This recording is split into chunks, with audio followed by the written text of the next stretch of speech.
क्या के तबीयत खराब बा। जान के बड़ा परेशान बनी हम।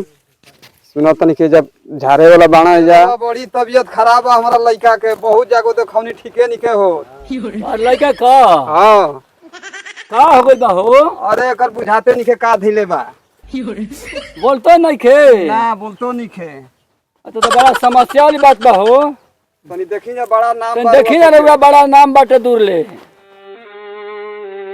सिवान में गइल घूमे जनाते निके सबेरवे ठीक रहल।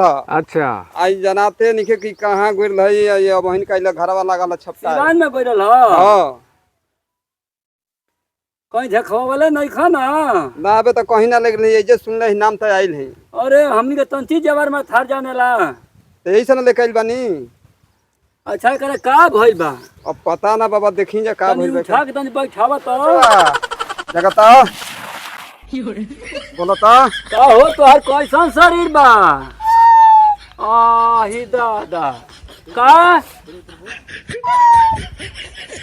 बस हम बुझ गइली। हाँ भैया एकरा के ना हाँ हौ जाना त बौलिया पर का गुंगावा धइले बा।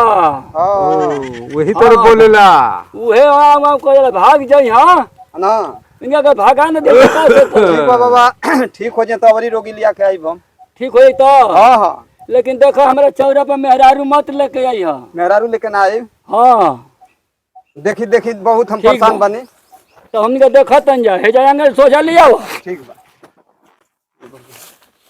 जारी करो जारी लिया आओ जारी ये करो करो, जारी। करो। अरे तो मैया मैया हो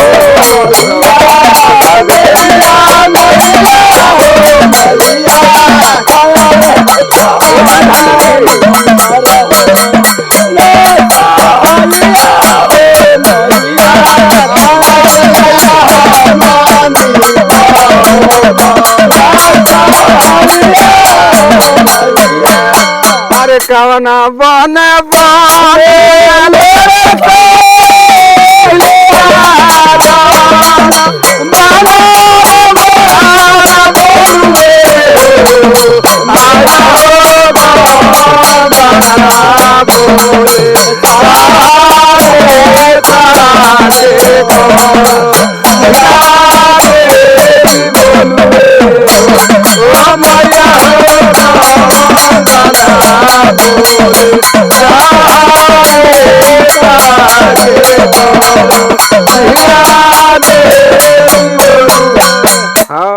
रब बचला तो हम ठीक होतन एकदम। देखा बचा हां बोली भूत तो हर भाग जाए लड़का ठीक हो जाए बोले लगी टन टन। हां लेकिन पूजा से पड़ जाए ना। अब बाबा गरीब दुखिया हैं हिसाब किताब से। गरीब दुखिया हुआ ना हां तो देखो कम से कम तो 1.25 पाव हमके गेहूं का फूल चाहिए। अच्छा तो पड़ जाए ना। हां सफर जी ठीक बस होश में को के कहियो। ठीक बा आये लड़का के ना जतने गांजा दारू पियब हां आ पढ़े लिखे के ना सिखब तो जिंदगी भर अगर सरवा के भूते न जरी सटी।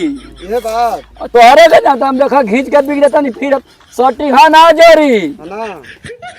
हल्ला तो नहीं घींच के बिक तो बांध है तो हो नहीं घींच के बिक चल और घट के खोपड़ी मर घट के मसाला छोड़ चल चल फिर जरी सटी है ना